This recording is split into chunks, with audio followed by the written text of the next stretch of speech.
आइए दोस्तों, अगला प्रैक्टिस सेट लगाते हैं यूपी पुलिस एग्ज़ाम के लिए। 11वां विश्व हिंदी सम्मेलन 2018 ईस्वी का आयोजन कहाँ हुआ था? मॉरिशस में। नेक्स्ट क्वेश्चन है, निम्नलिखित में से कौन भारोपीय परिवार की भाषा नहीं है? दोस्तों, मलयालम नहीं है। हिंद यूरोपीय भाषा परिवार में विश्व की सैकड़ों भाषाएं और बोलियां सम्मिलित हैं। आधुनिक हिंद यूरोपीय भाषाओं में से कुछ हैं हिंदी, उर्दू, अंग्रेजी, फ्रांसीसी, जर्मन, पुर्तगाली, स्पेनिश, डच, फारसी, बांग्ला, पंजाबी, रूसी इत्यादि। हिंदी दिवस किस दिन मनाया जाता है? 14 सितंबर को मनाते हैं। 4 सितंबर 1949 को संविधान सभा ने एक मत से निर्णय लिया कि हिंदी ही भारत की राजभाषा होगी। देश के पहले प्रधानमंत्री जवाहरलाल नेहरू ने कहा कि इस दिन के महत्व देखते हुए हर साल 14 सितंबर को हिंदी दिवस मनाया जाए।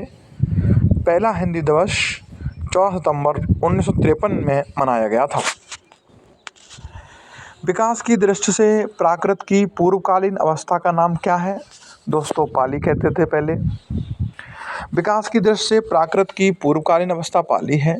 हिंदी भाषा के विकास का क्रम क्या है? संस्कृत रही है दोस्तों पहले 1500 ईसा पूर्व से लेकर के 500 ईसा पूर्व तक। उसके बाद पाली आई, 500 ईस्वी पूर्व से 1 ईस्वी तक रही। पाली के बाद प्राकृत आई, 1 ईस्वी से 500 ईस्वी तक रही। उसके बाद अपभ्रंश आई जो कि 500 ईस्वी से लेकर के 1000 ईस्वी पूर्व तक रही। उसके बाद हिंदी आई जो कि 1000 ईस्वी से अब तक है। नेक्स्ट देखें दोस्तों, पश्चिमी हिंदी की 2 बोलियों का सही युग्म है कौन कौन सा है? पश्चिमी हिंदी की 2 बोलियों में खड़ी बोली और बुंदेली रहती हैं। वास्तव में यही पश्चिमी हिंदी भारत की सामान्य भाषा हो गई हैं। इसकी उपबोलियां हैं खड़ी बोली, जिसे कौरवी कहते हैं, ब्रजभाषा, बुंदेली, हरियाणवी को वांगड़ू भी कहते हैं, और कन्नौजी। इस तरीके से 5 आती हैं इसके अंतर्गत, अर्थात पश्चिमी हिंदी में 5 रखी गई हैं। अर्धमागधी अपभ्रंश से विकसित बोली है, तो यह बघेली है दोस्तों। बघेली या बाघेली बोली हिंदी की एक बोली है जो भारत के बघेलखंड क्षेत्र में बोली जाती है। बघेली राजपूतों के आधार पर रीवा तथा आसपास का क्षेत्र बघेलखंड कहलाता है और वहाँ की बोली को बघेलखंडी या बघेली कहलाती है। इसके अन्य नाम मन्नाडी, रिवाई, गंगाई, मंडल, केवोत, केवाती, ओली, केवानी और नागपुरी हैं। देवनागरी लिपि का सही विकास क्रम है दोस्तों, सबसे पहले जो ब्राह्मी लिपि हुआ करती थी, उसके बाद गुप्त लिपि आई, उसके बाद नागरी लिपि आई, उसके बाद देवनागरी लिपि आई। इस तरीके से ऑप्शन तीसरा सही होगा। बहराइच, सुल्तानपुर, रायबरेली किस बोली के क्षेत्र हैं? दोस्तों, यह अवधी क्षेत्र है।